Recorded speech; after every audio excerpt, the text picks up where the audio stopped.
The silent observer. The ice storms of Europa never ceased, but Commander Raven Blackwood had long since learned to tune out their constant howling. 6 months into her deployment at Observation Post Theta, she had developed an almost meditative relationship with the endless winter of Jupiter's moon. The facility's reinforced walls stood as humanity's furthest permanent military installation, a testament to their relentless drive to push beyond their cosmic cradle. Raven sat at her monitoring station, dark eyes fixed on the holographic display that showed the vast empty space beyond Jupiter's orbit. Her coffee had gone cold hours ago, but she barely noticed. Something about the sensor readings from the Kuiper belt had been bothering her for days, microscopic fluctuations in background radiation that didn't match any known natural phenomena. "Commander, you might want to see this," called out Lieutenant Frost from his station. His fingers danced across the haptic interface, bringing up a three-dimensional representation of the anomaly. The pattern's becoming more distinct. "Whatever it is, it's not random." Raven moved to his station, her movements deliberate in the station's low gravity. The holographic display showed a series of pulses, too regular to be natural, too complex to be simple interference.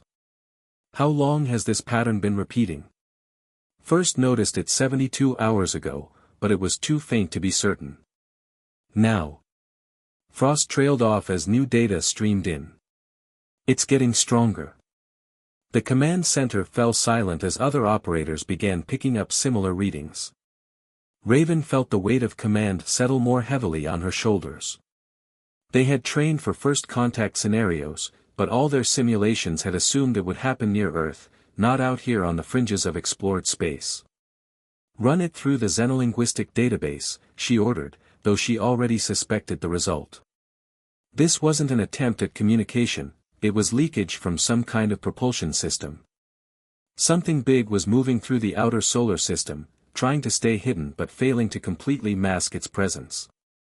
The facility's AI, designation Echo, processed the data with inhuman speed. Pattern analysis complete. No match with known natural phenomena. Confidence level 99.7%, artificial origin. Raven straightened her back, years of training kicking in. Sound General Quarters. "I want all sensors at maximum sensitivity. If something's out there trying to sneak past us, I want to know what it is before it knows we've spotted it." The alert klaxon's low drone filled the station as personnel moved to battle stations with practiced efficiency. Raven watched as her crew transformed from researchers into warriors, their civilian curiosity giving way to military precision. "New contact," called out Sergeant Rivera from the long-range detection array. Multiple signatures emerging from behind Pluto's orbit. They're big, Commander." The main display filled with images of ships unlike anything humanity had ever built. They moved with an organic grace that belied their massive size, their hulls seeming to absorb light rather than reflect it. Raven counted 12 capital ships, with smaller vessels swarming around them like angry wasps. "They're running dark," Frost observed, his voice tight. "No active transmissions, minimal power signatures. If we hadn't caught that drive leakage, they would have been on top of us before we knew they were coming," Raven finished. She keyed in her command authorization, opening a quantum-encrypted channel to Earth Command. "This is Commander Blackwood, Observation Post Theta. We have confirmed presence of multiple unknown vessels entering the solar system. Profile suggests hostile intent. Request immediate." The message died in her throat as the first energy reading spike appeared on her display. One of the alien vessels had opened fire, not on the observation post, but on Pluto's largest settlement. The colony of New Horizon, home to 10,000 civilians, vanished in a flash of light that overwhelmed their sensors. Multiple thermal events detected in the Kuiper Belt region, Echo reported with mechanical calm. New Horizon colony no longer exists. Additional weapons fire detected. Unknown vessels are maintaining course toward inner solar system. Raven's hands clenched into fists. "Send everything we have to Earth Command. All sensor data, visual recordings, energy signatures. Then begin evacuation procedures. We're no match for a force that size, but we can make sure Earth knows what's coming. As her crew rushed to comply, Raven took one last look at the advancing fleet. They had clearly expected to slip into the solar system undetected, to strike humanity's outer colonies before any warning could be given. Instead, thanks to careful observation and a bit of luck, Earth would have time to prepare. Transmission complete, Echo announced. Evacuation protocols initiated. Estimated 18 minutes until hostile forces are in weapons range. Understood. Raven turned to address her crew, her voice steady despite the gravity of the situation. You all know what's at stake. Earth needs time to mobilize its defenses. Every minute we can delay them is another minute our people have to prepare. It has been an honor serving with each of you. The crew nodded, their faces showing determination rather than fear. They had always known their post might be the first line of defense against an alien threat. Now that the moment had come, they would face it with courage. Divert all power to forward shields, Raven ordered. Charge weapons. If these visitors want to test humanity's resolve, let's make sure they understand exactly what they're dealing with. The observation post's defensive systems came online, their power signature tiny compared to the approaching armada. But as Raven watched the enemy fleet approach, she smiled grimly. They had already accomplished their primary mission, Earth would not be caught unaware. Whatever happened next, humanity would face this threat standing tall, not on their knees. Calculated derision. The Grand Conclave's assembly hall on Centauri Prime dwarfed anything humanity had ever built. Marcus Sterling fought to keep his expression neutral as he walked through corridors that could have housed entire Earth skyscrapers. The Galactic Defense Summit had drawn representatives from over 300 spacefaring civilizations, each claiming to possess the most advanced military technology in known space. Marcus adjusted his dress uniform's collar, acutely aware of how plain it looked compared to the elaborate attire of the alien delegates. As Earth's lead weapons engineer, he carried the responsibility of presenting humanity's defensive capabilities to the gathered species. The weight of that duty pressed down harder than the massive architecture above. The humans have arrived, announced a crystalline being who served as the summit's coordinator. Its voice carried a hint of what Marcus could only interpret as amusement. Though perhaps we should have scheduled their presentation during the historical weapons segment. Scattered laughter rippled through the gathered delegates. A towering figure covered in iridescent scales leaned down to peer at Marcus. I heard they still use chemical propellants in their weapons. Imagine, throwing little pieces of metal really fast and hoping they hit something. Marcus had expected this reception. Intelligence reports had warned that most galactic civilizations viewed humanity as primitive newcomers, barely worth notice. He watched as various alien delegates examined the weapons samples Earth had brought for demonstration, their reactions ranging from condescending amusement to outright dismissal. These targeting systems rely on optical tracking. A being of pure energy contained within an environmental suit scoffed. We abandoned such crude methods millennia ago. Modern warfare is conducted through quantum-entangled targeting arrays. A group of arthropodoid engineers chittered among themselves as they examined a standard-issue plasma rifle. Look at the power coupling, they're still using physical conductors. No wonder their effective range is so limited. Marcus moved through the exhibition hall, documenting every dismissive comment, every scrutinizing glance. Each criticism revealed something about the aliens' own technology, their assumptions, their blind spots. That was his real mission here, not to impress them, but to understand them. Mr. Sterling, called out a voice like wind chimes. A Nexian diplomat floated toward him, its translucent body pulsing with bioluminescent patterns. We've reviewed your submission for the tactical demonstration tomorrow. Surely this is some kind of joke. Marcus raised an eyebrow. I assure you, Ambassador, everything in our proposal is quite serious. But these specifications. The Nexian's lights flickered in what might have been disbelief. Your primary demonstration weapon uses rotating barrels and physical ammunition. The energy output is barely enough to register on our scales. Sometimes the simplest solutions are the most effective, Marcus replied, keeping his voice level.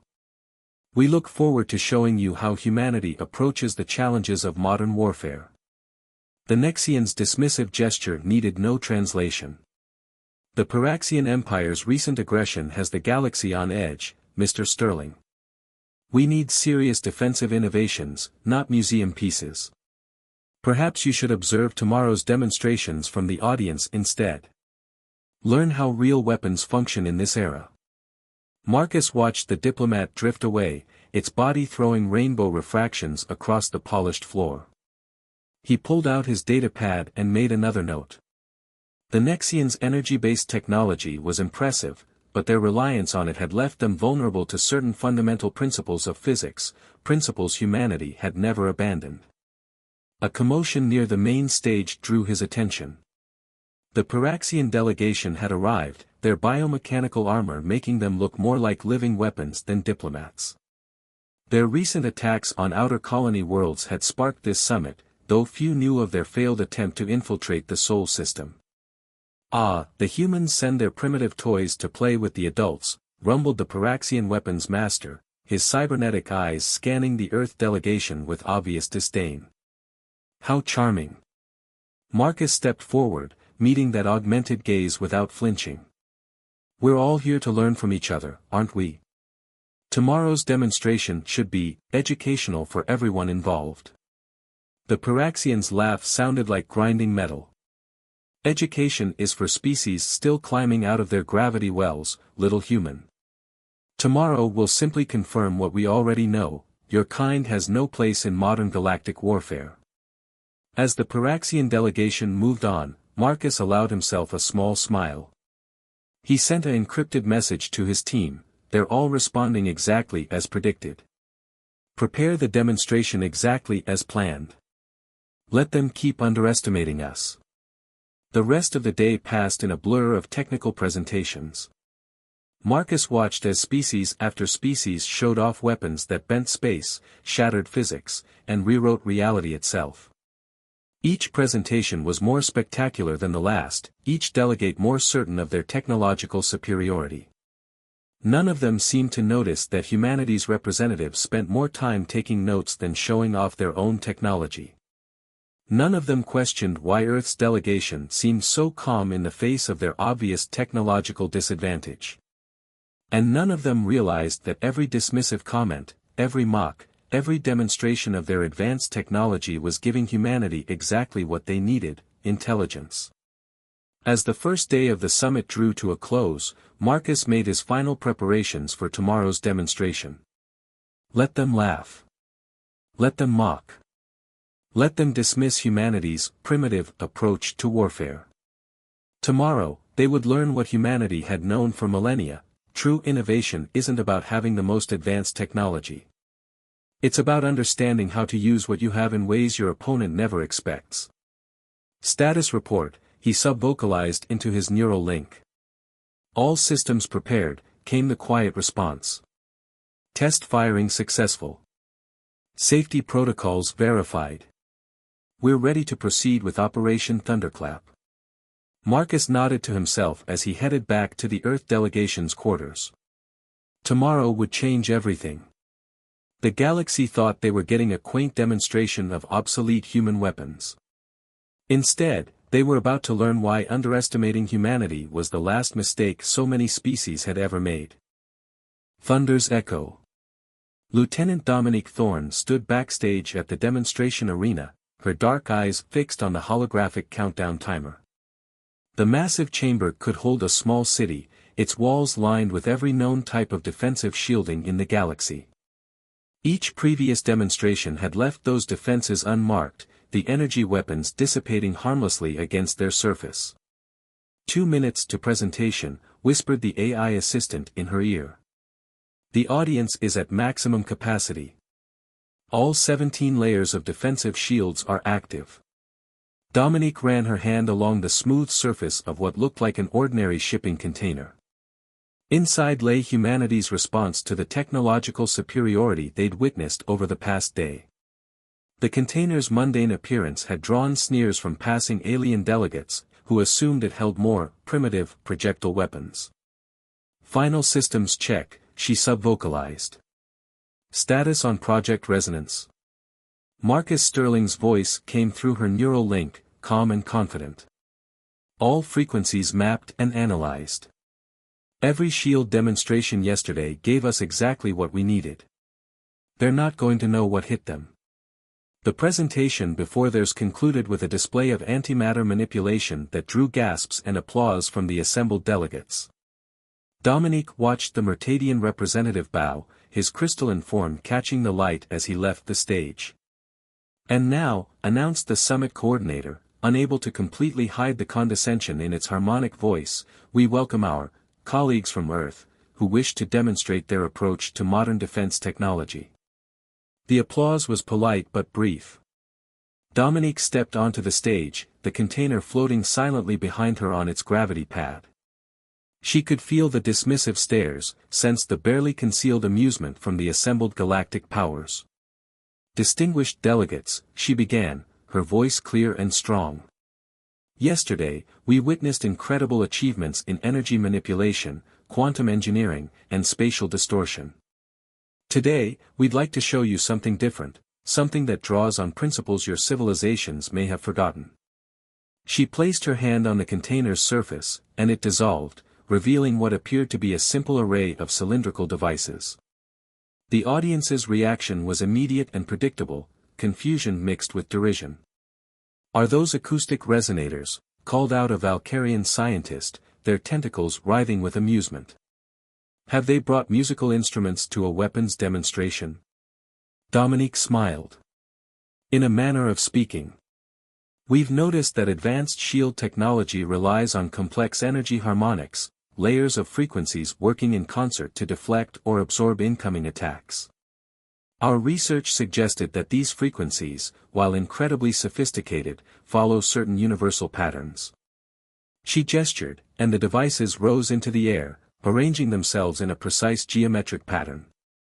"We wondered, what happens when you introduce discord into that harmony?"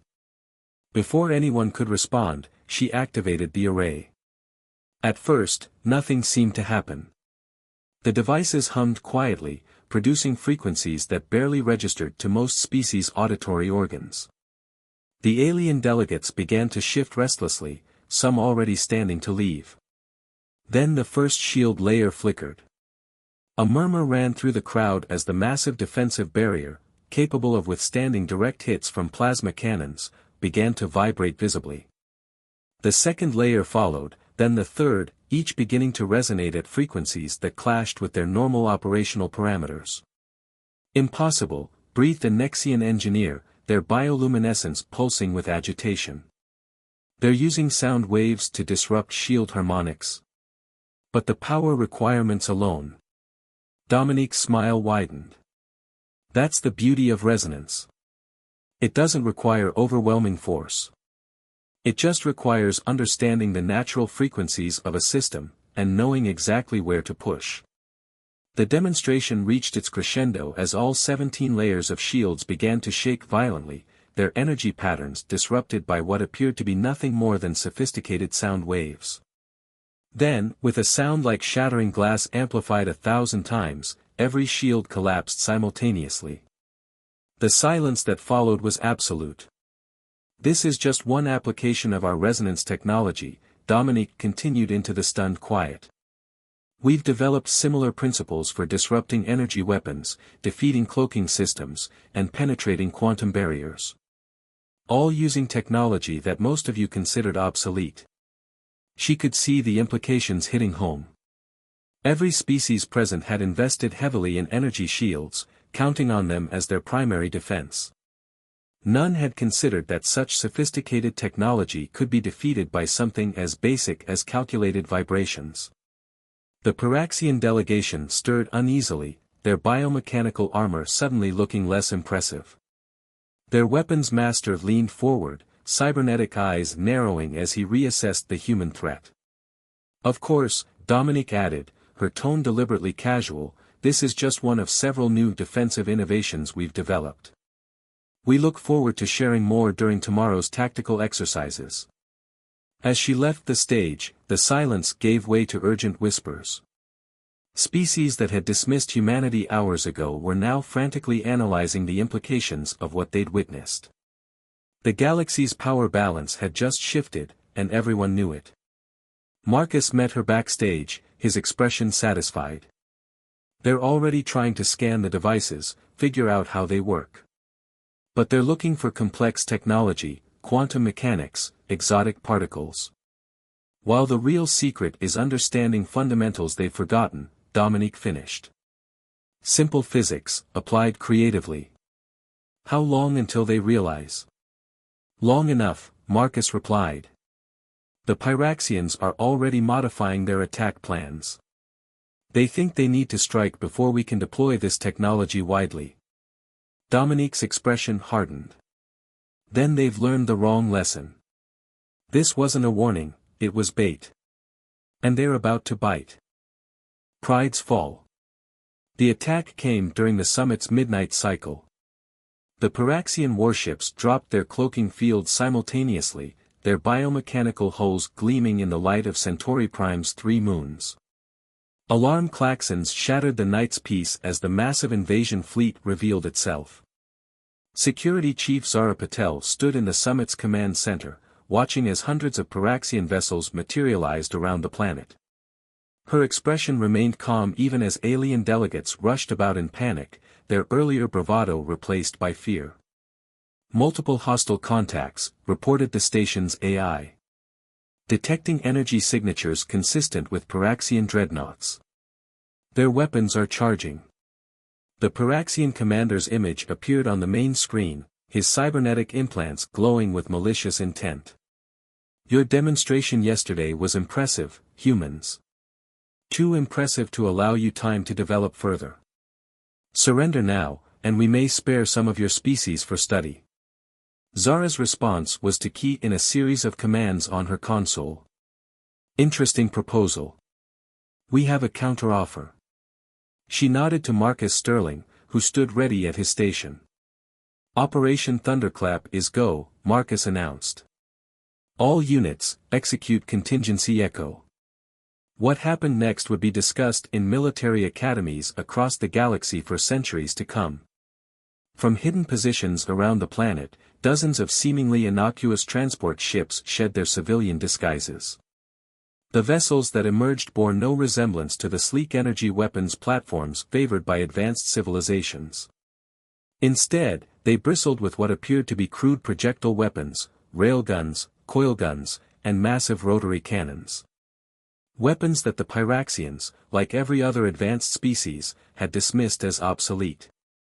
"First wave, engage," Zara commanded. "Let's show them why humanity never abandoned kinetic weapons." The space around Centauri Prime erupted in a storm of hypervelocity projectiles. The Pyraxian ships, their shields optimized to defend against energy weapons, found themselves facing an ancient threat their defenses weren't designed to handle.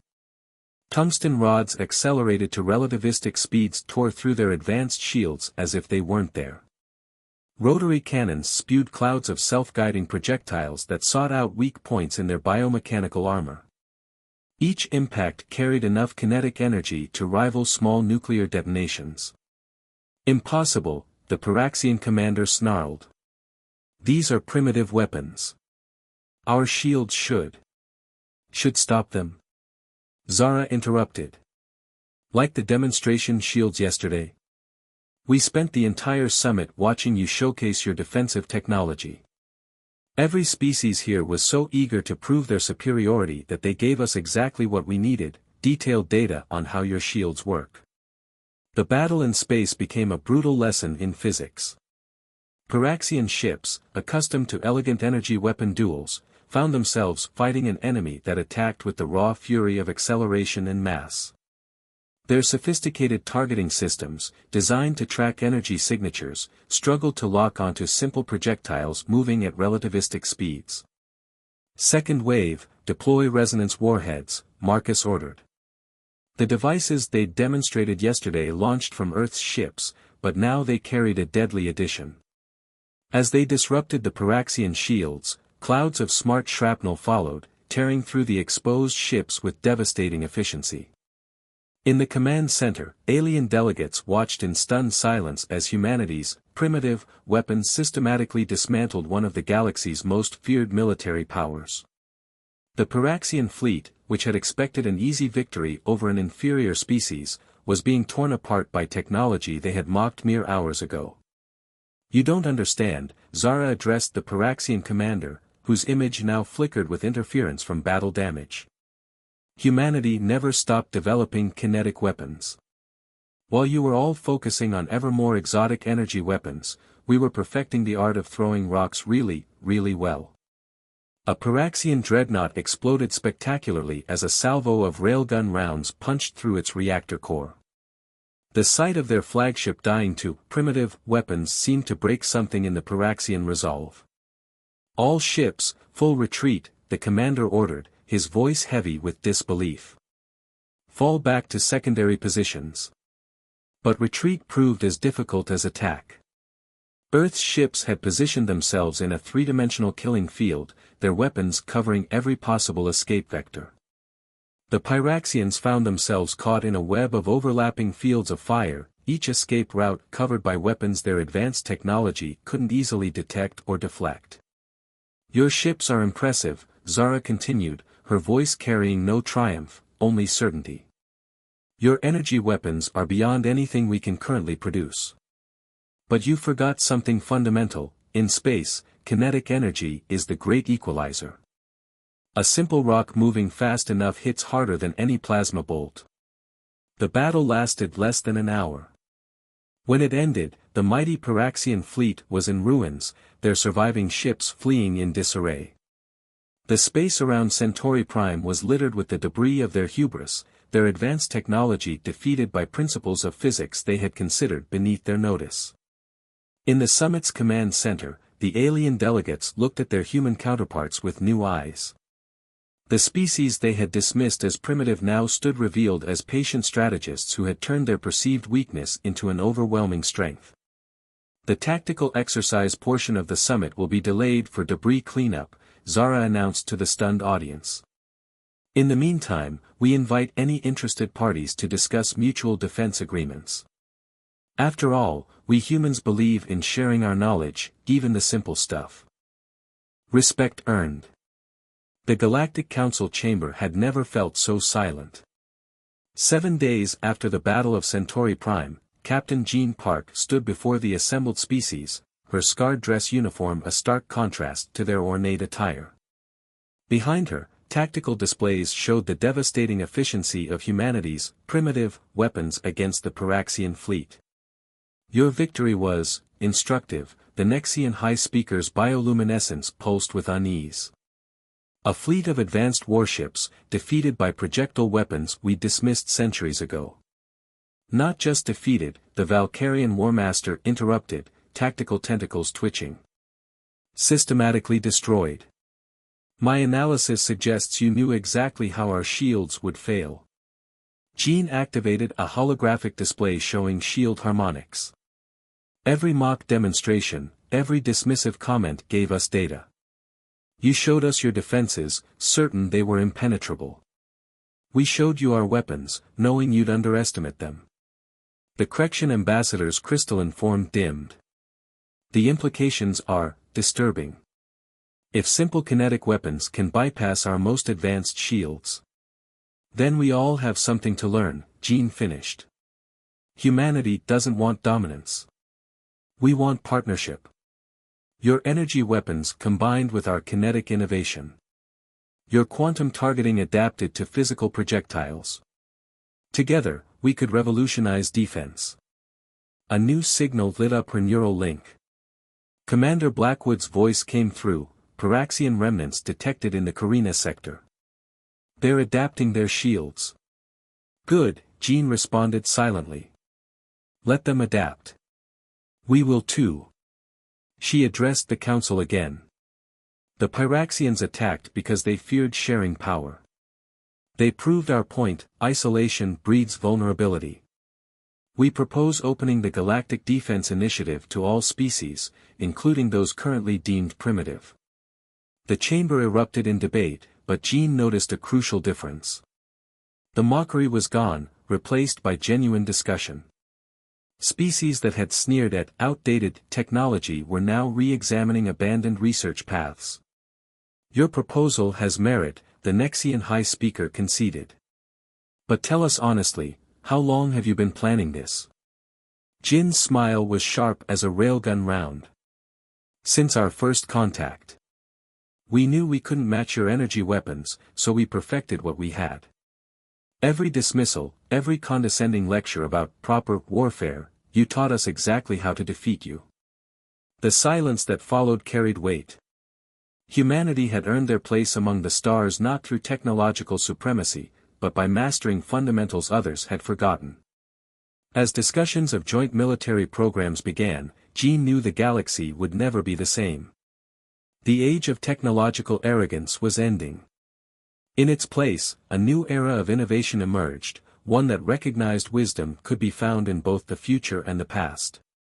And humanity, the upstart species that refused to abandon their primitive ways, had sparked that revolution not through overwhelming force, but through understanding that true strength lies in wisdom both old and new. The Pyraxians will return, the Valkyrian Warmaster predicted. Yes, Jean agreed. And when they do, they'll face not just humanity, but a galaxy that remembers there's more than one path to victory.